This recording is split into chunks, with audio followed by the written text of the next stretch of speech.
Sikulotshise besikwamukela kugoda umbukelekiso zonke indawo lapha sikufinyelela khona lo nguJanuwari ngimawaza ngokuhlelithwa indoda engawacoci kwamangana kanye njengesithembiso kwengikhambile godi ngathi ngiyokuzumela omunye wengorho omunye wengutana omunye wabakhambi bendlela omunye ongavilaphiko ohlala jamile athi njenganje ngifuna ukwenza umehluko ngikhuluma lapha ngomhloli qualified author, ngikhuluma accountant, ngikhuluma compliance specialist, ngikhuluma executive director ye South African Institute.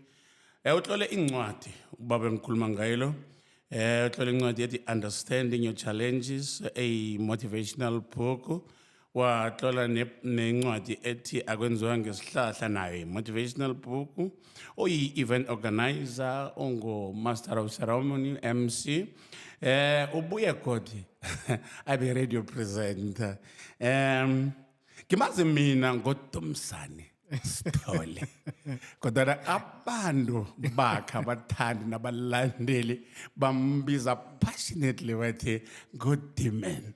Masangane yathi Akwande bhuti Mabaza, uvukile. uzimikosi bhuti Mabaza, nivuke njani? Kuyathokoza umntwana wethu. Awuzoyeka. Ngilinga ukukwethula kuthana ukwethula kwakho akupheleli. Ngoba ngale kwalokho sengikuchilo lokhu umotivate kuma radio radio stations amaningi. Ngenile ku Kwekwezi FM, ngenile ku Capricorn, FM waya ku YFM, waya ku Radio Pulpit, waya ku Tshwane FM, Metro FM, Likwala 702 Talk Radio, SAFM, solo kusesenguwe lapho. Ungenike na ku television, solo uyamotivate. Ubuya kwalotho. Nasi enye ithi marketplace with Charles. Hlelo lelo TV ngithi. TBN, yeah. Elijayelekile kwesilazi ngushift. SABC 1, Umzansi Insider SABC 2. Zondo yedwa mntwana ekhaya. Morning Live hlelo likhulu esilazi SABC 2, Sunrise ku eTV. Ay khona msuphi umvango wavela njenge extra lapha umuntu no actor unjalo nje ungene kuma newspaper kuma magazines njalo njalo nguwe loyo Ndoyedwa bhuti Mabaza. kulotshisa ababukele ekhaya Bhuti Mabaza angilotshise umbukeli endaweni ngokwahlukahlukana emagumbini amane womhlaba. Ngiphakamisa isandla bhuti Mabaza, ngihlonipha indlebe umbukeli asinikela yona namehlo asinikela wona. Ziningi izinto umbukele engathana uyazenza kodwa ukhethe thina bhuti Mabaza namhlanje ukuthi ufuna khe kabukele. Asimthembise ke bhuti Mabaza bona ukubukela kwakhe kunandwanyana thiza azayithola ngokubukela leli hlelo. Mhlambe simbawe nokuthi mhlambe ameme nabanye bhuti Mabaza ngoba nakumehluko omkhulu bhuti Mabaza. Nangisho njalo ngiyabalotshisa again I'm sending ama congratulations bhuti Mabaza ngomsebenzi omuhle. This is a great platform. Into besilambele vele kwaNdebele besilambele eSouth Africa besilambele umhlaba jikelele ngoba particularly nayifaka hlangana ilimi lesindebele ngokusho njalo ngiyakuthokozisa bhuti Mabaza, ngithokozise nethimba lonke ngokuhlangana kwawo bhuti Mabaza. This is a great initiative. Uzima kayibusise ayikhule idlondlobale bhuti Mabaza esikhathini esizako enyakeni ozayo ngalesi sikhathi kube kuningi okukhulu okwenzakala ngaphakathi kwaleli hlelo. Kuyathokoza nesichema nasinaso siqalile sithabile ngendlela osithokoza ngayo. Timen ikutana esele ngigagulile lengayibiza ngendlela zonke ezikhamile angaziqede uziqede ezinye sazokuvela ekulumeni. Ikutana engihlelo kuyigagula le ngibiza amabala le bengayiqede nemsebenzi yayo nangathi ngikhuluma iqiniso. Ibelethwaphi? Ibelethwa ngibani? Ibelethwa nginabani? Hlalithwa nangambala bathi abahala baqedwa njalo. Ngibelethwa nguma uNamahlangu Khotshele Myama amanya yakhanya intombi yekosini hlalithwa ekhethe emkhulu kwaMahlangu vele sekosini kodwa mina ngiwakwaSithole nguzimo nomhlanga somba sakwabela amabela angavutha gogodela kusithutha nabakhwekazi inhloni zakhe zakhamba nomlamo kathani inkomo yathokoza iza kuthokoza uSithole nayilamlele idliwa zizitha. Bhuti Mabaza ukubelethwa kwami hayi ngiclassify ukuthi mhlambe it's a miracle. Angize naye emva mhlambe before ngizokuveza ukuthi ngabelethelwa aphi. Uma wathi nakaphuke idolo bhuti Mabaza ana 7 months bekakhamba ama check up lapha eKalafong wathi nakana 7 months apparently ngendlela engeza ngayo nakana 7 months lento bayibiza ngelimi lesini ukuthi ngiyi-breech child ngingakajiki ngesikhathi esifaneleko manje ke bathi nakakhamba kwaya ku-check up bathi bengikhamba nginande ngimenza amadini la loss mageke manje naka loss mageke akubhalwa kukhamba kufanele ajama isikhathi todi beka regain strength azokukhona athoma akhambako ngelinye ilanga uthi nakakhamba kaya ku-check up uthi mawaza 7 months la bekufanele aye khona ngathi uyakuboba kumaskene entwenyana ezinjengalezo kufanele aye ku-first floor ku-ground floor nakakhamba wathi nakafika ema-stepsini usawacabangela ama-stepsi la ukuthi mara ngiyowakhwela njani usabambelela ngoba ingafika dayide ngingafika ukhumukile ehlangothini but mawaza usalinde ukuthi kheka aregain strength akwazi ukukhuphuka uthi uzisihleko ngemva kwakhe uyajika uyaqala ubona ngusister uyahleka uthi udiniwe na uthi hawa ngidiniwe uthi okay usathatha amandla kuya phezulu uthi manje ngisakhumukile ngapha uyahleka usister uthi mara uyazi umntwana omthwele ngapho loyo ukuthi msana uma uyarareka uthi msana njani ngoba nabaya kubomasona bekuveza umntazana uthi msana umntwana omthwele ngapho loyo eneke ngiyafisa ukuthi ngathana ungazi nakwami ukuthi ngelinye ilanga lo mntwana selakhulileko sekamkhulu uze kwami uzongikhumbuza lento engizokutshela yona nje lo mntwana omphetheko lo umntwana lo yokuba mkhulu lo mntwana yokwenza umehluko emphakathini ngiba umntwana lo umsesikolweni wamsesikolweni konke la yokufika khona lo mntwana uyokuphatha emsebenzini la yokusebenza khona uyokuphatha lento ngikutshela yona ngiyazi uma wathi hawa musibathi mrazana wathi msana mara ke khamba uye phezulu sakhuluma ngelinye ilanga kuhle uma lo usister uthi kuma mina ngiphiwe ukusebenza ngabantu ngingusista emsebenzini kodwa nangifika ekhaya i-uniform le ngibekele eqadi ngisebenze ngokomoya so ngathi ngilaba abantu ababereka ngomoya kuthola ukuthi nakasekhaya uprofita abantu wenza into ezinjengalezo waprofita uma ngaleyo ndlela ke ikubanyana inkendo zithini inkendo bezithi umntwana mntazana iyeyi naye bese kazitshela ukuthi hayi ngiyokuthola ibhobhodwana lomntazana ngikho na udlamazana barareka ke bhuti mawaza nakufanele ngibelethwe nokubelethwa kwami bhuti mawaza kwaba ikariso mraro nangitshelwa lesi story uma waphatha amapeni bamsesibhedlela khona eKalafong bhuti mawaza wathi nakafikako bhuti mawaza bam-admita vele wangena kwathi nasele kusebusukanyana bhuti mawaza wathoma zimpeni ezibudisi khulu uthi ngaleso sikhathi nakathunywa zimpeni ezibudisi khulu akunamuntu ozako zomnaka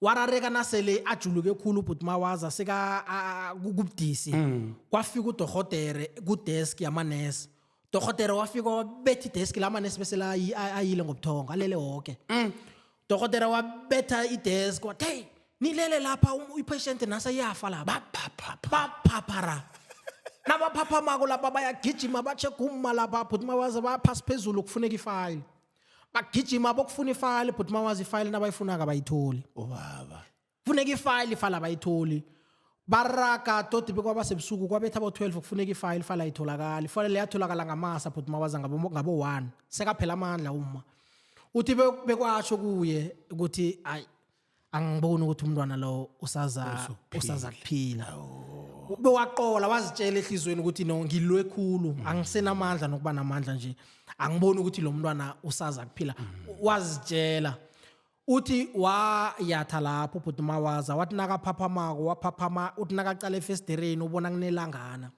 sekuzini 25 wabona baletha umntwana bathi nangumntwana nangumntwanakho nakaqala umntwana bhuti mawaza uyangibona ngirehe ngimcimana ngiyaphila ngirehe utswe kwatse kinyembezi bhuti mawaza ngemva kwalokho wadischargewa wakhamba wayokuhlala eWinterfeld so ngamanye amagama ngibelethelwe eKalafong wakhamba waya kwaGhari omkhulu eWinterfeld during that process ye first ingathi bizwa ngembeleko nanganamanga bhuti mawaza beka umkhari bakhe loyo umkhari bakhe omkhulu wayakuhlala lapho wathi nakafika nami lapho uGhari wambuza ukuthi umntwana lo igama lakhe ngibani uma wabiza amagama amabili kade angithiyo wona uHari wathi no mina lami igama engimnikela lona nguDumisani umntwana lo uyakudumisa ikosi uma wabhore kakhulu nakacala kohlalethwa ukuthi mara leli gama igama elinjani Dumisani wahlala lapho 7 months ngemva kwe7 months engifuna ukuchecha but mawazi ukuthi into zami zenzeka ngendlela ehlukileko uma wahlahlutshwa nakana 7 months pregnant wakhamba wayokuhlala eWinterfeld for 7 months kuno 7 ovelako la wasuka after 7 months wakhona eza ngakwaNdebele nakafikako lapho ngathoma ukugula kabuhlungu but mawazi ngagula hlalithwa ngagula bangigijimisa ngiyagula umntwana akabiha sonto umntwana uyagula bagcine bafike la ingqondo ukuthi umntwana lo simse kubo dokotela abaningi bonke ababoni ikinga emntwaneni kodwa bathi umntwana siyambona uyagula kodwa nasibona ukuthi ikinga yakhe yini bafikelwa ingqondo ukuthi kisimse esondweni ke bombetha ngeBhayibheli umntwana lo ke sibona ukuthi kuhle kwenzakalana yakhumbula uGarothe umntwana lo nguDumisani uyakudumisa ikosi bakufaka esondweni nabafika esondweni nabangiqalako bathi mara umntwana lo nithi igama lakhe ngibani uma walibiza igama ekade angithiye lona usaba nokulukhuluma uyalazi ngendlela bathi no man umntwana lo kunegama athiwe lona ehlangothini lekhabo and nasibonako la uthiwe umuntu osikazi ngubani igama lakhe sekakhohliwe uma wafikelwa ingqondo ukuthi no konje uGari umntwana lo wamthiya igama bathe nguDumisani bathi nandri igama umntwana lo kusukela namhlanje kufanele nembize ngalo ngoba umntwana lo kuthiwe ngaleli gama uyokudumisa ikosi ligama enkosi athiwe ngalo abizwe ngalo zange nganikelwa sihlahla but mawaza zange nganikezwa pengu kwase kwathi umntwana lo akabizwe ngegamelo kusukela lapho ngathoma ngabizwa ngoDumisani ngahlathuluka ke ehlalithwa ngahlathuluka ngathoma ngaba umntwana ogijimayo ngaba umntwana orehe ngathoma ke ngadlala ngaba umntwana oright ngaleyo ndlela and then ke ngaba umntwana bekafika la ekufanele ngathana uye esikolweni ngiqale lokho kuthoma isikolo sakho usithoma eMaphodla ngisithoma eMaphodla ngisithoma esithembiso khona lapha eMaphodla nangifika lapho nangambala ngafundiseka ngendlela efaneleko bekwafika inkatsi ama athletics bengibudisi ke ngebelo bengisilendanyana kwasungibona umzimba lo namhlanje ehlalethwa bengisilendanyana ngigijima ngendlela erarileko kwafika ningikati zabo rastation ngabo losihlanu ke thina besenziswa ama rastation ngolosithathu kuno teacher lapha umthole abeke igwayi lapha isticks isihlole ngemva athi nakafikako usakhumbula ama station ebenwenza ngoba rastation sikhathi ngevosedeke bengenza isiqiniseko ngoba uyakhumbula corporal punishment beyibereka ngalesa sikhathi cool bengenza isiqiniseko sokubana ngiyawazi ama station lawo ngiyazi ukuthi qobe ngolosihlanu kune station echa ekufanele siyenze kwathi ngelinye ilanga ke hlalithwa bengibhisaga ngoba ngendaba zokugijima besikhamba semakhempini sibuye sabuya ngolosine ngolosihlanu ilanga le station angaka ipractice angiyazi what wafika umkhalo ngithukwe ngiyadengezela wathi namhlanje ngizokuba nejaji namhlanje ngizifuna ukuthi kube nomuntu ozonijaja ukuthi rastation le niyenza ngendlela erehe nanginomntwana qobe ngolosihlanu uhlala enza ama rastation ami ngendlela right Dumisani hlala la phambili ngalelo langa ngiyazi rastation wathi zimo ngathi marazimo ukuthi ukhona uyaphila ngithuke ngiyadengezela ngahlala phambili wakho sengijaja abantwana nerastation angiyazi wanginikela incwadi ngiqala incwadi naba irecite ko nje ngijaja wena ngijaja lapha ngithi wena urehe yangapha wena usirehe yangapha abangasirehe ngaba kubethwa ke lapha abarehe ngilaba ke ebenze kuhle ngasinda ngaleyo ndlela kakhula ke hlalithwa bekwafika la kufanele ngathana imfundo zakho ke zamabanga phezulu wenza kuphe intuthuko ngiyaqaba ngathi nangisuka esithembiso ngayesilindile nangifika esilindile isithembiso besigcina ngo standard 5 standard 6 to standard 7 bekuse silindile then standard 8 sithoma intuthuko good nangisuka lapha ngayisilindile ukhula nje unjani Dimen umntwana lelesako umntwana ukulelesa ngakuthoma esilindile nasele kuthoma kufika inkadi zabo adolescent sengithoma ukubona izinto nangisesemncane ngisese ku primary bekimntwana olalela kakhulu hlalithwa ingakho nama trophy ayazikhulumela ukugijima la nginama medal amaningi obo 100 meters 80 meters njalo nginande ngiyokujamela isikolo njalo nangifika esilindile ngifika lapho ke ba introduce nasi into yabo Mr Handsome yabo fishing parade sisenza ama escalent card lapho ngathoma ngiyakhethwa ke bona kufanele ngenza abo fishing parade hlalithwa ngiyo ke into yangenza abantwana bathoma ke mosina uwin indwezo uthumba uba kuma top 3 uyathumba uyokujamela isikolo njalo ngaba escalent card all over wena amehlo wonke ababo ugwena liyafaka amanga nawo kamaphiko lawake kwaba into enjalo ngathoma istory sokufuna ukulingisa abo teacher ngeklasini yabona bebhalwa nabantwana barasawo ngathoma ukulingisa abo teacher ngelinye ilanga ngathi ngisalingisa omunye u teacher abantwana bahleka ngijame phambili umnyango ungemva kwami ngijame eminyango ngiqale ngeklasini ngibhizi ngilingisa abo teacher abantwana bahleka angiboni ukuthi lapha ekhoneni u teacher nangi awuhlolile uqalile uMr Thupi ngathi nangiceda abantwana nabahlekako wavela wathi Sithole wena ukhona ukulingisa abo teacher izala wangithatha ngaye staff room wathi kusukela namhlanje ngikufaka ku debate team ngoba usiphophoti uyakhuluma ngithi wena usixoxe ngathoma lapho ke endweni zokukhulumezi nga introduceka lapho ke endweni ye debate ngayenza ke hlalithwa into ye debate yangirara ke kuleyo team leyo ngaba mntwana o top ngaba mntwana bokhamba kokujamela isikolo ku debate sa change kwaba ma speech contest angiqunda kancane sithinga isigijimele ntolo phezulu podcast yethu mna kababa isukile buti nasibuyako ngifuna ukwazi ukuthi impilo yakho kusuka esecondary ungena etertiary ufuna lelo khamera libenjani azwe ngiyathokoza phezulu podcast yethu mna kababa isukile buti Kitena siya breaking ngathi nasibuya ngifuna okay singene etertiary kodwa phambi kuba nasingene bowusacucinda bemnanjazana othi besele umkhudlwana ngokuthi kade sele ujamela isikole endabeni zezinkulumo mpikiswano ama debate akusuyithathe lapho bengibudisi ke ngakulelo hlango ukuthi hlalithwa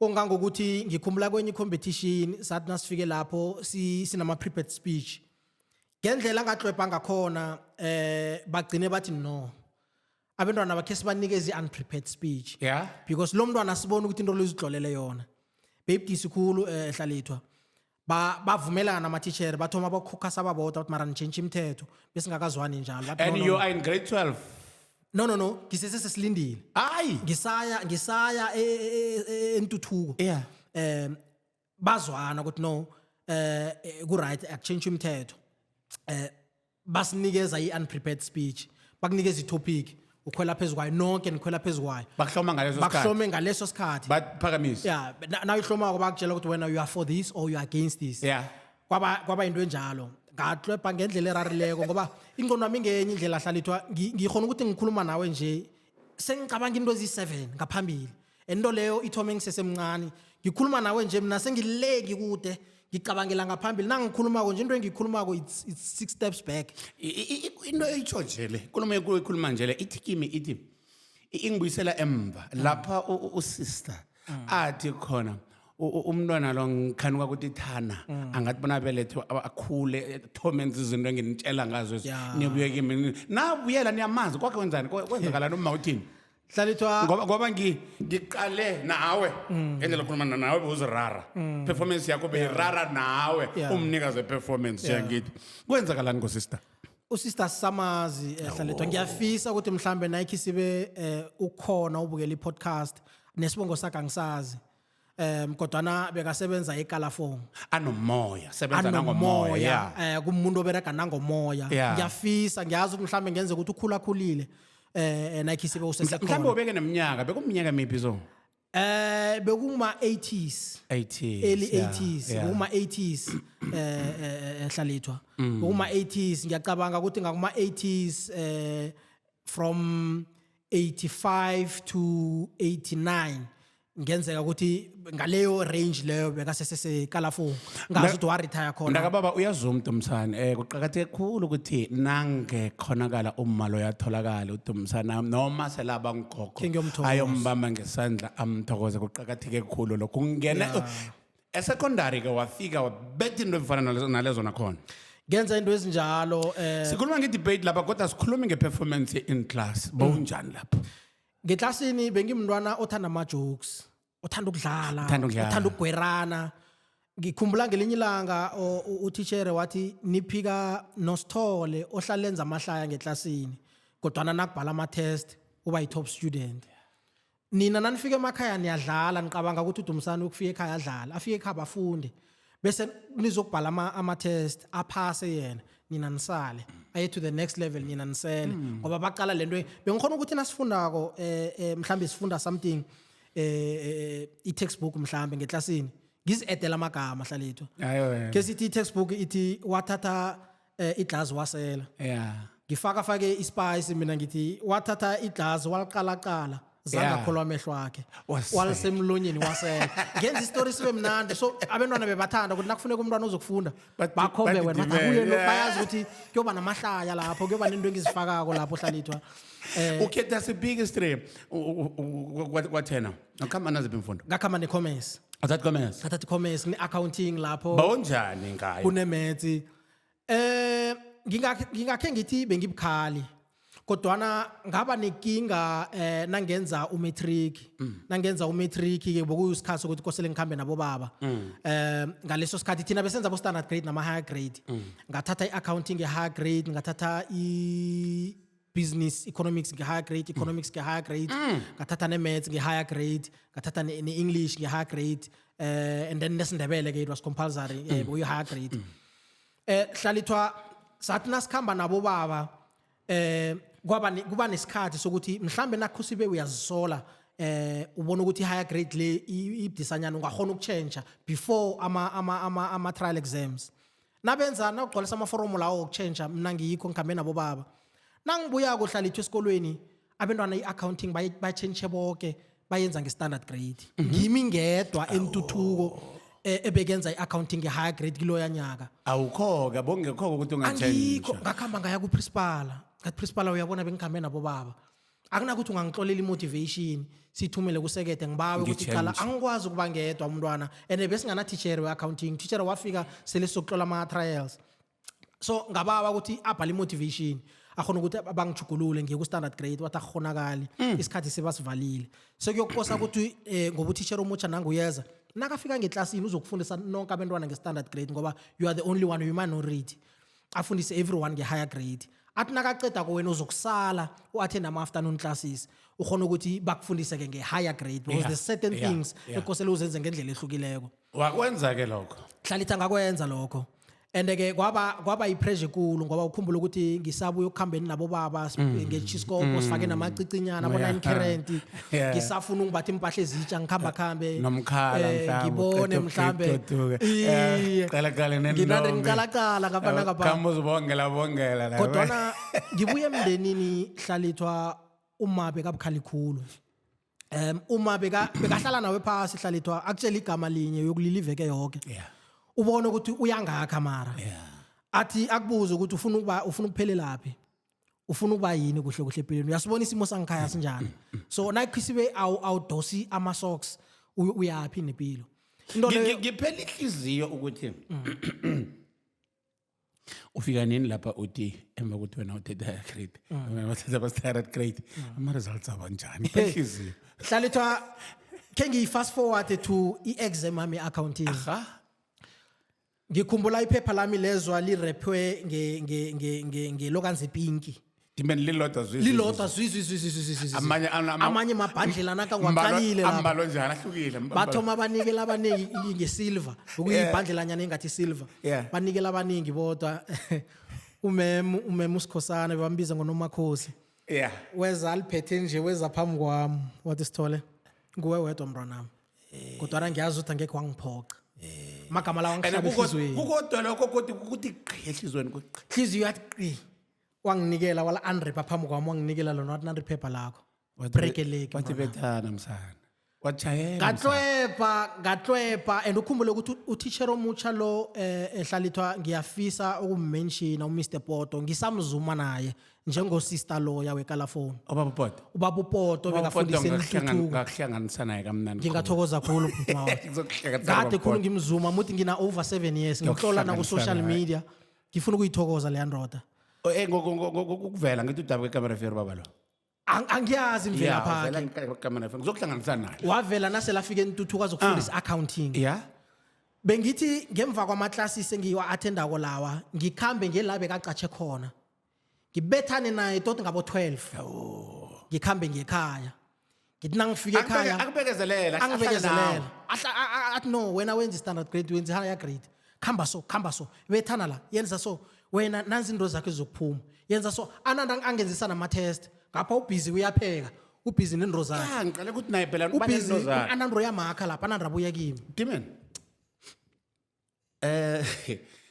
indaba zakho zinenkulu zinengi ngiqale ukuthi nawuvana usesemntwana wesikolo usesekusikhulu level kunento nasi yokuthi uthi ngikhana ukuthi nangiqeda i-matric yami ngiyokwenza isibani kodwa nokuthi nasele ufikile to i-grade 12 uzithole ujukulo lomkhombo ukuthi angisayilapho mina sengiqabanga kwenzekile kuwe lokho or wawuhlosile vele ukuba i-chartered accountant no bengingakahlosi mina hlalithwa bengifuna ukuba ngudokotela i-medical doctor kodwana ngizokukhombisa hlalithwa ukuthi ihlelo likaZimu libereka ngenye indlela mina bengifuna ukuba i-medical doctor ngathi nasele ngenza umatric ke saya nabo career exhibitions intonyana ezinjengalezo ngezwe ukuthi ama accountant batsho ngathi hey babulamba abantu abaningi abaqualifyako babantu besikhumbe simhlophe babulamba uba ku demand ukhona ukuya nangaphetsheya intonyana ezinjengalezo ngathi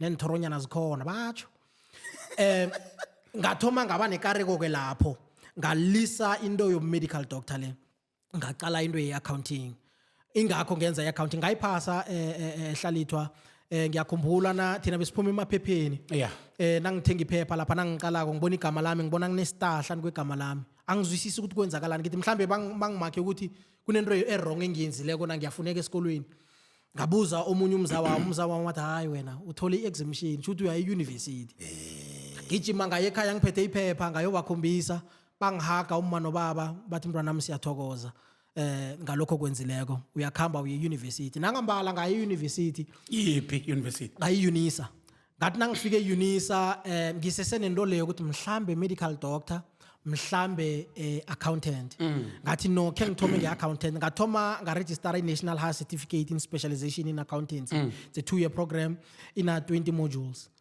ngathi khe ngitheste ngayo ngibone ukuthi kuyalunga na nakhe sibe kuyalunga ngiyaraga nayo nakhe siba yilunga ngiyatshentsha ngayitlwebha hlalithwa phezu kwa 20 modules leyo ngathola 10 modules nge-distinction ngayithola ngemva kalokho ngaregistera i-degree of bachelor of accounting sciences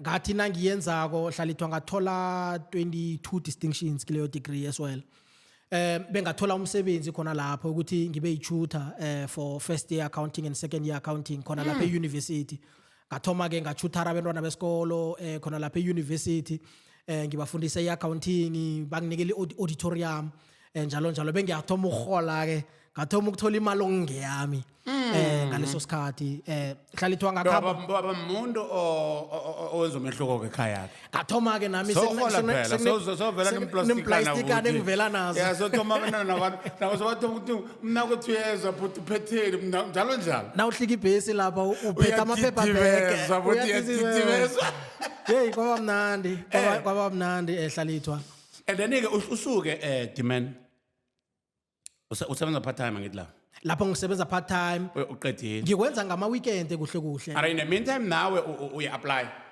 meantime nga applyela for ama articles ama articles i-minimum requirement bebathi kufanele ube ne-honors degree before uthoma ama articles mina khumbula ukuthi ngine bachelor's degree phela ngisesebhizi ne-honors nga-apply bangirejecta hlalithwa nga-apply kwesibili bangirejecta nga-apply kwesithathu bangirejecta ngathatha ifoni ngathi into ezi-email zingimorosela isikhathi ngafowuna hlalithwa ngabatlwebha ngathi nikhuluma noDumisani Sithole lo nicede ukumrejecta ngifonela ikhampani ebizwa ngePKF beyilapha eGroenkloof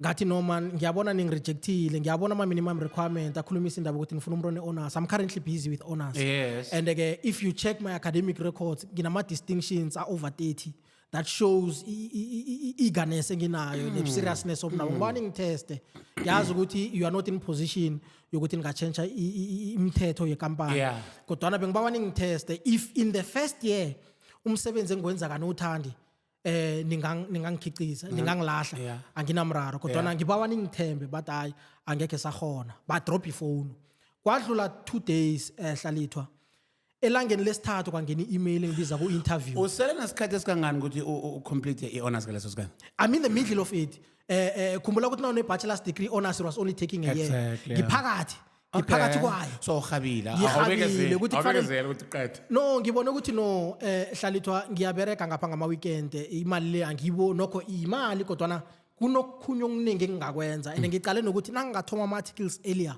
ngingaqualifya early nangiqualifya early ngakhona ukwenza into eziningi early nasi call uyangenaka usese lapho kwangena i-email ngibiza kuma interviews ngathi ngabona nangifika ku interviews ukuthi i-call engibe nayo lebe ne impact kangangani ngoba kwaba nama partners amabili in the accounting firms ama executive directors kuba phathi bekampani babizwa ngama partners bese kuba nama senior managers kube nama managers kube nama supervisors and so on so kwaba nama partner amabili athi sifuna ukumbona lo muntu kwaba ne senior manager kwaba ne manager bese kwaba ne HR manager and normally ngiyacabanga ukuthi i-team yama-panelist abakhona normally isinjalo normally ayibinjalo bayibhifaba ukuthi bathi lo mntwana lo onetshisakalo kangaka ngubani sifuna ke simbone bangibiza ku interview ngahlala phansi Hlalithwa ngakhuluma nabo nangikhuluma nabo Hlalithwa bathi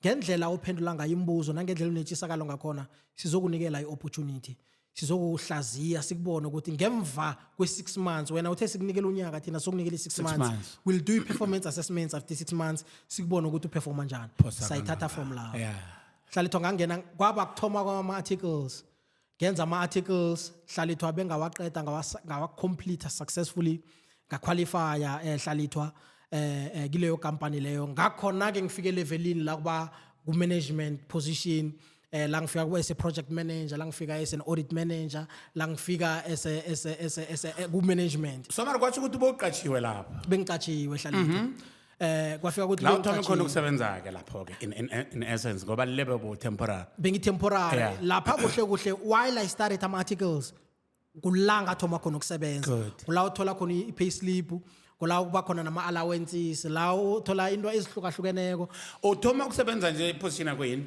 uthoma as a trainee chartered accountant trainee auditor lapho ke ukuthi ngithoma as a junior inama level kisithamane uthoma as a first year trainee bese ke ngemva kwalokho baka-assessa now good uya ku second year trainee bese uba yi third year trainee then so yi senior lapho so yi supervisor emsebenzini from a supervisor once you qualify you sign off under the chartered accountant body which is SAICA South African Institute of Chartered Accountants nabaqeda ukunikela certificate sakho sokuthi ndoda usebenzile you are now qualified and you've successfully completed your articles lapho ke uthoma naku rating yakho emsebenzini ya advance to the next level njengoba kade bakutsheleke ngaphambilini ukuthi wazi ke ukuthi kulama position lawo ama chartered accountant abantu abanzima bayindlala ngaleso sikhathi bobonana wena bokuliqiniso Hlalithwa bokuliqiniso bekudominator abantu besikhumbe simhlophe nanoma ngenza ama articles ngiyakhumbula my managers even ama partners as well kuma audit firms kugcwele abantu besikhumbe simhlophe bayimbadlwana abantu besikhumbe sinzima bengibona nami ukuthi angikakalahleki nanyana bengifuna ukuba i-medical doctor kodwa angikakalahleki ngakwenza lokho Hlalithwa bengaqeda ngathi ngemva kokuqualifya ngiqede ngakhamba ke lapho ngasuka ngaya kwenye company sengikhamba ngiya ku management Hlalithwa ngikhambile ngakhamba bekwafika la ngithola i-management position kwa National Department of Health ukhumbule ukuthi as a medical doctor uba employed under health institution bengifuna ukuba kwa health vele oh kodwa uzimo zangafune ukuthi ngiye as a medical doctor wangifaka lapha as an executive Njengomphathi ngapho ya. ngangena njalo kula ngathoma ukuba nepicture hlalithwa ukuthi kesinye isikhathi i-detour ayitsho bona ulahlekile Aha. ngenzeka bona lento boyifuna vele wena ungena njengomuntu ozokuthanyela ingasi ukuthi mhlawumbe ukuthanyela iposition ephasi ngenza umzekelo ungene njengomuntu othanyelako Kanti uyogcina umphathi kuleyo ndawo leyo wena bowutshela ukuthi uyongena esumphathi ungene njengomuntu othanyelako Usase wa health manje? Ngiku-panel member ngiyi-ministerial ngiyi-appointe ngu-minister hlalithwa as a panel member kwa-health it's part of my part-time U-appointe ngibani? ku-minister Wena Dimeni wemaphodla u-appointe nguminister. ngiyi-panel member kwa-National Department of Health ministerial panel member as an executive ngenye yezinto engizenzako ngaphandle kwalokho engikwenzako Sikhuluma nje uyi-panel member. an active member U-appointe nguminister. Phezu kwe-podcast yethu sukile buti.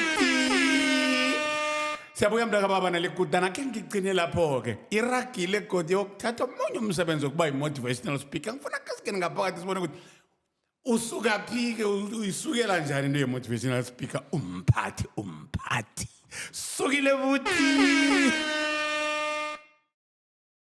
phezu kwe-podcast yethu kodwa mntaka baba sikwamukela sisaditshe naye uDimen Sithole mzukulwana wamandungweni mzukulwana enkosini mzukulwana makhalangane Dimen ngibe ne-interest uthe wena u-appointwe kuminister ukuba yi-panelist akuhlathulule yani umsebenzi wakho kuhle uyini lapho lapho hlalithwa si provide ama-advisory services in other words at the national level yonke into ekufanele yenziwe siyenza i-reasonability test yayo ukuthi lento kufanele yenziwe na ngalesi sikhathi na anything ekufanele yenziwe at the national level health ngithi abantu ekufanele abayicalako leyo nto leyo ukuthi for example if it's in line with recruitment siyaqala ukuthi kufanele ku-impose ama-cost containment measures na ukwenzelela ukuthi mhlawumbe kusikhathi esiright ukuthi lokho kufanele kwenziwe na nakufanele mhlawumbe kube ne-procurement ekufanele yenziwe siyaqala ukuthi in terms of i-procurement plan ekhona lokho kufanele kwenziwe na siyaqala ne-spending as well ukuthi i-spending eyenzakalako for various programs leyo spending yenzelwa for those programs na so umsebenzi akhona mningi is at an advisory level ngabanye amagama before approval ezokwenziwa yi-minister kufanele kube i-analysis ami ngiyifakile lapho ukuthi nangambala ungaraga uyisayine leyo nto le irehe ngebanga lokuthi lokhu nalokhu sikukavarile i-analysis and advisory as well. Ucabanga ukuthi mhlawumbe nje advice nje umuntu okubukele konje kanje ucabanga ukuthi kuyini okwenza ukuthi ukhule ngalendlela okhule ngayo hlalithwa ikingami nginekani ngaba umntwana onekani ngimntwana othi mina omunye nakhona ukwenza mina ngahlulwa yini ngimntwana othi mina na ingakhulumiko ingangihlula njani endweni eziningi engizenzako hlalithwa ngiba ngomncane kileyo nto leyo as an executive director right now ku portfolio ngiyo I'm the youngest hlalithwa and lokho kungibuyisela esithombeni sa lawyer sister eKalafo owathi lo mntwana la yokufika khona uyokuphatha nangihleli nge-boardroom hlalithwa nangiqalako ngihleli nabantu benhluthu ezimhlophe sengiyijayele leyo nto leyo ekuthomeni bengiba nevadlwana ngizibuza ukuthi mara kwenzakalani ngaba ngomncane kodwana ekufanele athatha ama-decision amakhulu yini Dimen ukhule kabuhlungu khulu na ungibalela imisebenzi oyenza konje usakukhana ukukhula ukudlula lapha hlalithwa bathi ehlangothini lomsebenzi owenza kodwa ufuna ukuzibona ukhule wafika kumapha amazinga hlalithwa ukuthoma kokubhubha komuntu kulokha aba-accepta ilevel akiyo the moment uba satisfied ngalawo khona ngokukhula nokufunda yazi bona uthomile ukubhubha ngamanye amagama ngalelo langa uthi izimo nabezimo mina ngiqedile impilo yami uthi ngiqedile impilo yami khumbula hlalithwa i-potential kunento esibiza nge-potential na uhlonipha ihlathi uhlonipha umuthi na uhlonipha umuthi uhlonipha imbewu eyodwa ithorwane eyodwa futhi ngaphathi kwethorwane eyodwa kuphuma umuthi ozokhipha inthelo eziningi ozokhipha imithi eminingi the moment wena uthi ngikhotsofele ngethorwane eyodwa yazi bona uthomile ukubhubha mhlokho so ke angisimhlobo womuntu okhotsofalako ngoba ngizwisisa ukuthi ipotential ngilokho engakhona ukukwenza engingakahaba ukukwenza. If I've never done it before, then it's part of my potential. If I've already achieved it, seyisukile ku potential is part of my achievements. Angisingilo umuntu obethi izandla entweni engiyenza izolo. Idlulile ehlalithwa. Ngitholile imhlomelo yalokho. So ke yini okhunye engingakwenza okungangikhulisako. Khumbula uZimu wabanikela ama talents. Omunye omnikela 1, omunye omnikela 3, omunye omnikela 5. Abanye bawa multiplier ebamnikele 1 wabuyisela lot uZimu wakwata. Angifuni enangifisi ukuthi kufike ilanga la ngizokhamba khona hlalithwa ekubeni kunento ebengingakhona ukuyenza engazange ngiyenze. And that partly answered my next question because ngikhana ukuthi lapha ngithi uyasebenza kamnandi manje umphathi emsebenzini wakhula iminyaka emibili emithathu weqele kenye level 2 emithathu weqele kule level imilaphi ithumbukapi into yokuthi bathi wena usuke lapho uyoba motivational speaker. Ngathi nangiceda ukuqualify hlalithwa ngoba ngapublicizewa ukuthi nangumntwana usuka kwaNdebele njani ngathonya ngamenywa zinkolo ukuthi wenze into ehle umncane wazokuqualifya sifuna ukuthi kuzokumotivate abantwana ubatshele ukuthi yini kwenze ukuthi wafika ngeGauteng zange uqala ubumnandi obenzakalako ukhamba indawo zobumnandi waqala incwadi kubatshele ukuthi ukhona njani ngathoma ngamenywa zinkolo hlalithwa ngibizwe enkoleni ngimotivate abantwana bafike emakhaya bathi hayi kufika umunye umuntu basho ngudimene hey wakhuluma yesicucuzele iattitude yabantwana yathoma ya change abazali bathoma nabo bangimema ke nabenza amaphathi ama graduations and so on out of word of mouth and awubhadelisi ngaleso sikhathi ngaleso sikhathi angibhadelisi doing it for free ngiyabizwa ngiyakhamba ngendaweni ezinjengalezo nangifika lapho bekwafika la ngagcina hlalithwa ngibizwa kubomabona kude ngathi ngikwenye I graduation party nangikhuluma khona ngine producer lapho ye shift ehlalithwa ngathi nangiceda ukukhuluma weza ke mazongibamba ngesandla wathi indoda uphiwe ngiyaweza ama motivational speakers kodwa namhlanje uthena ukhuluma nami ngezihlizo wami ngazizwa ngingenye indlela uphiwe ngibawa ukuthi nange ungakhona iveke zakho leCCTV into iphethe kole dimani ngabomo ake sihlathulule ukuthi yini motivational speaker. Imotivation nasikhuluma ngemotivation imotivation mamandla wokukhombisa amandla onawo kuyakhonakala hlalithwa ube umuntu ophethe ikwipiri o strong onekraga kodwa ube lichacha ubuyele emva amandla uphethe ingikhali kodwa awuthembi lento oyiphetheko nalamandla onawo imotivation ikuvezela ukuthi hlalithwa unekraga qala isandla sakho na uthi ngizovuvo chuthi unekraga iswazeli na ulethi vuvo unekraga ngene estikini ubethane ndoda na ungene estikini na ubethana kulubetha liphume ngekhwapi iswazi hlalithwa so ke imotivation ukukhombisa amandla onawo nokukhumbuza ikhono onalo so in essence akunamuntu owatsho amezulayo kuwe ukuthi demon unekraga demon ungasike miyokwenza umehluko ngokukhuluma ngokumotivate abantu khona umuntu okwanela ku mina kimi hlalithwa ngakubona sele ngikwenze ebantwini kunento yokuthi while you sharpen others you sharpen yourself while you are planting seeds for others you are equally planting seeds for yourself nangikhuluma nawe hlalithwa ngendlela ngikhuluma nawe ngikutshela uhlalithwa ungakwenza kwenzeke ngengqondo nami ukuthi mara nawe dimini ungakwenza kwenzeke so khumbula ngesikhathi sethu thina hlalithwa sesesikoleni zange saba ne advantage ukuthi sibizwe lama motivational speakers ne advantage ukuthi kube nama seminar ingakho ngathi ngemva kokuthi ngiqualify angilethe lento ye motivation ngilethe kwaNdebele khumbula hlalithwa sabantu bokthoma thina balethi imotivation around kwaNdebele senza ama seminar around kwaNdebele bona bangani bakho ababili ngokuthando noba bekunekutana uThando Mahlangu as a behind the scenes person. Ngifuna ukukusho Hlalethwa ukuthi uThando uphiwe very much behind the scenes. Yeah. He's a powerful behind the scenes person. Ebekakhona ukuthi Dimen Thana senza nje. Dimen Thana senza nje. Besenza ama seminars nabo aboThando at one point ngaba double D no Dumza. Yeah, Khona umfowethu Double D. uDumza senza ama motivation naye Naye bekwakwaSithole. nguDumsani ngewakwaSithole. Yeah, nawe ungidumsana. Nami ngingudumsana. UngowakwaSithole. NgingewakwaSithole. Bengisesephezu kwa-motivational speaker.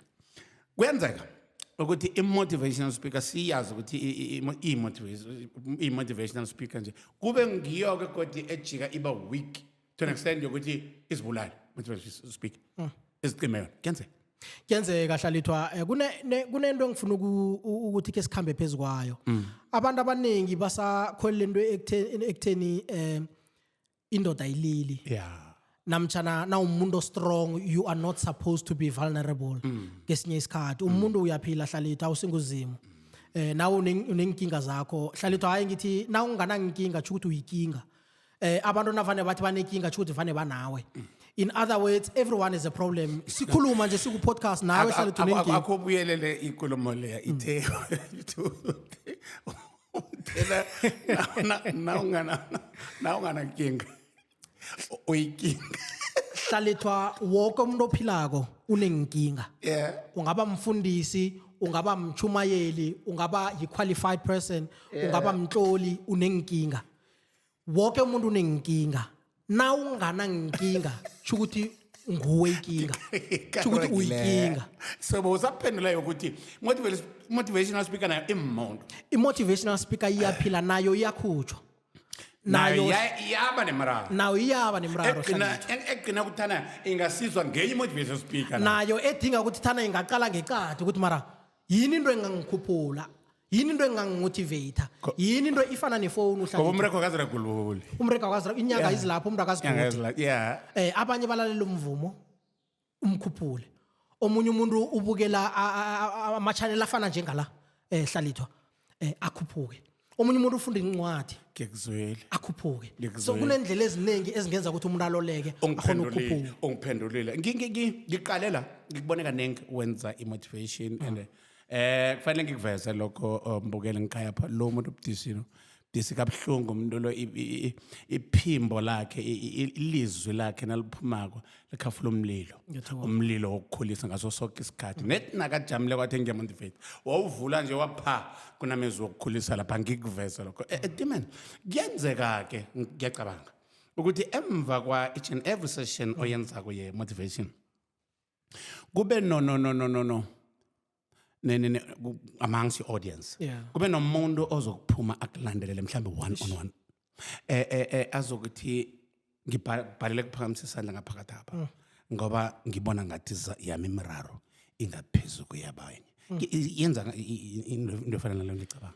Hlalethwa leyo kuba i-emotional moment for mina. I'm thinking. Ngoba ngihlangane nabantu abaningi abaveza into eziningi.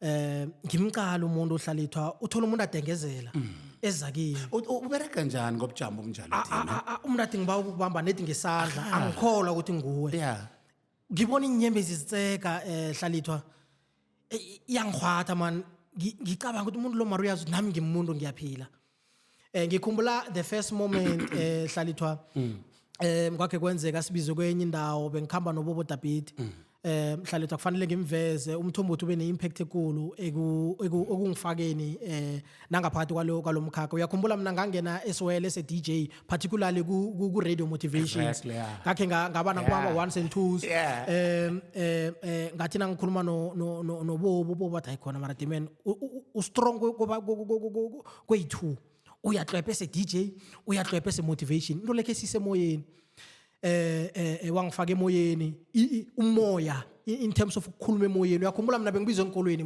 ngibizwe enkolweni ama university and so on but not on air on air umthombothi wangibamba ngesandla wa Dimen into le ngifuna ukuthi sitshala imbewu sayitshala imbewu kwenye yamalanga sikwenye isession ngathi ngemva kokukhuluma kwaba nobaba zakimi kwaba emotional moment nje wathi bengifuna ukuzithatha bengifuna ukuzibulala ngidlaliwe njani njani wangibekela istori sakhe kodwa into enikhulume noBobo emoyeni ingenze yangijukulula ngathi ngisacabanga ngisahleli ngedwa uBobo wathi Dimen lezi zinto abantu abazikhuluma ungazithatheli phasi lento kuyikomba yokuthi bangayike abantu bahwathaka ababhalula kuza kuwe embrace this moment kodwa nikwenze ukuthi ufuna ukukhula la umagama hlalithwa abamagama angenza ukuthi umuntu nakeza kimi ngiya appreciate ukuthi wena you represent 1000 I receive that and uNkulunkulu nawe akubusise ingenze ukuthi nami ngidosa amakosi okuwacoca kwakho namhlanje sikutsho khona ukuthi awayikhohlwa into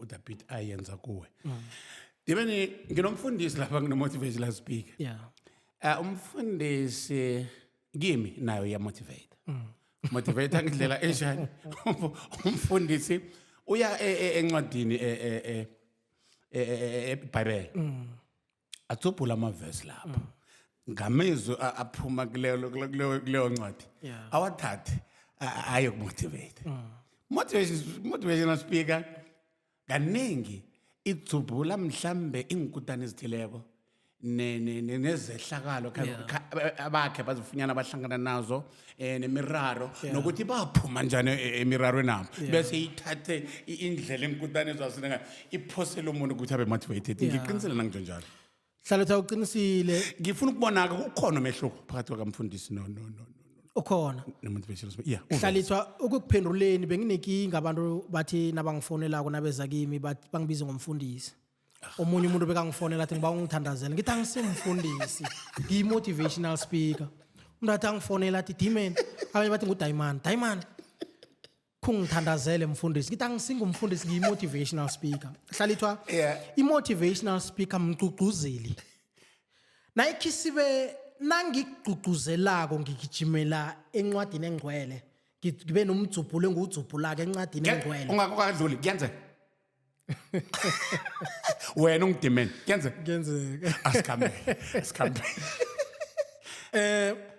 nangidzubhulako sengiyakufundisa nangikufundisako ngimfundisi okay umfundisi mfundisi ufundisa umuntu ngencwadi engcwele uyichugulule uyenze ibe practical esikhathini sanje empilweni yakhe ukuthi angayisebenzisa kanjani kungithethe isikhathi ukuyiaccepta leyo nto leyo hlalithwa ngoba bengihlala ngala kesinye isikhathi bengidrobhe nefoni bengiba nokwata ukuthi angisimfundisi ningathi ngimfundisi ngiyi-motivational speaker kodwa nangachazelwa ukuthi Dimen kunezinto besingazaziko ngama-practical examples that you are giving us you are teaching us uyasifundisa na usifundisako udzubhula nencwadini engcwele uyasifundisa so that therefore means you are naturally anointed if you are naturally anointed umfundisi uyasifundisa kade sizayibona ngomunye u7 le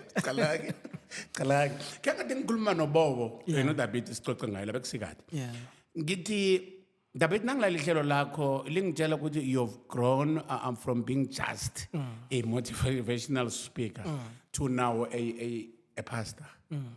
Ikhona into yokuthi umcabango mhlawumbe ukuthi ngelinye ilanga uzithole umfundisi ngibuza uBobo njalo.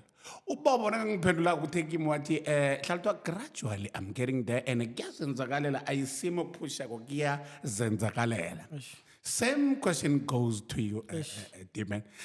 Ikhona into yokuthi ngelinye ilanga ungazibona umfundisi. Ngoba pheze indlela umfundisi uyenzeka kujamile epulpitini. Angithi ujamile epulpitini. Isamenywa masondo. Wajaba abantu abaningi yile namasondweni ngokumotivate. Ikhuluma khole iyathi ukuthi usekhulu nokuba umfundisi. Uyakhanuka namkha uyakubona kwenzeka ngelinye ilanga ukuthi bemfundisi wena. Hlalutha bengifisa ngathana awukakangibuzi leyo mbuzo ngoba ngiyawu-avoida ngikutshelile ngathi nanginombuzo ofuna ngawubuza ungitshele wathi awukho qepha hlalutha ngiyayi-avoida I know hlalutha ukuthi particularly na uqala ngendlela engaphiwa ngalo leli gama likaDomsani ngiyokudumisa inkosi uqala ngendlela engicede ngayo inkulumo yami ngithi uzima inkosi uqala ngendlela abantu abangifonela ngakhona omunye sekaba umthandazo phakathi kobusuku umuntu angitshela ukuthi ngiphethe ichefu esandleni sami abanye benze ne video call ngiyazicima ngiyibone Hlalithwa nangumuntu omunye uphethe nesigidi ngisibone dimani kahle athi ngiyazicima kodwa ngifikele into ethi ke ngifonele wena ukuthi ngenzeni ngizicime na umthathe wena ngimthathe phezulu ngizibone sengithandaza ngingazi ukuthi ngifike njani emthandazweni ngemva kwe3 months and so on ubona umuntu sekabuya kuwa aphethe gift azokuthokoza ukuthi wa save impilo yami ngilinga ukuthi Hlalithwa angifisi ukuzithola sengizibiza ngomfundisi kodwana ngiyalibona ikhambo lami ukuthi lingisabe ngiyathokoza ungiphendulile angazi uphendulekile na uphenduleka mnarikhulu domani ngaphambi kokuthi mhlambe ngikulise ngikuchapulule nginento yokuthi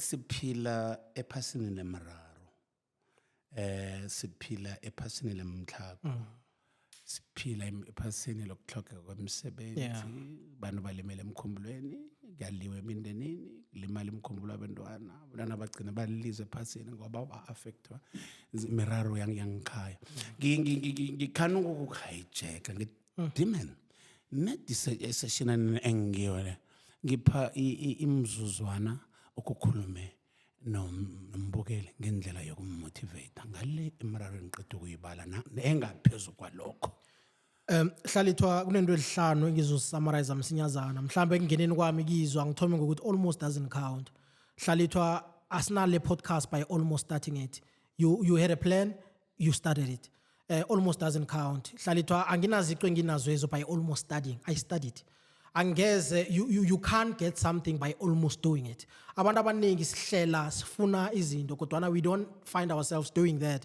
because we almost do things we don't actually do things almost does not count ukuthi uhlelile what counts ukuthi ukwenzile na angeze wayithola indombi by almost proposing you go to them you propose bakuvume and then you end up dating you don't get something by almost doing it angene endweni ezihlanu number 1 Hlalithwa yonke into ekulu ithoma into encane it's a combination of small little things that makes a bigger thing yonke into namhlanje sihlonipha usithi into ekulu ithoma incane le podcast esikiyo Hlalithwa ngiyakhola ukuthi ithome imkhumbulo ngemva komkhumbulo kwaba ne discussion ngemva kwe discussion today umbukeli usibukele ekhaya uba motivated usuwahlela izandla ngale podcast but you started small namhlanje you are big it's even gonna go bigger yonke into ekulu ithoma incane ikhaba ngekho aliphosela ngemlonyeni liloke lisigagade singaka usikini la ezincane ulidle kancane every big thing starts small that is why Vanessa did never despise small beginnings yonke into ekulu ithoma kancane unganyazi isithome esincane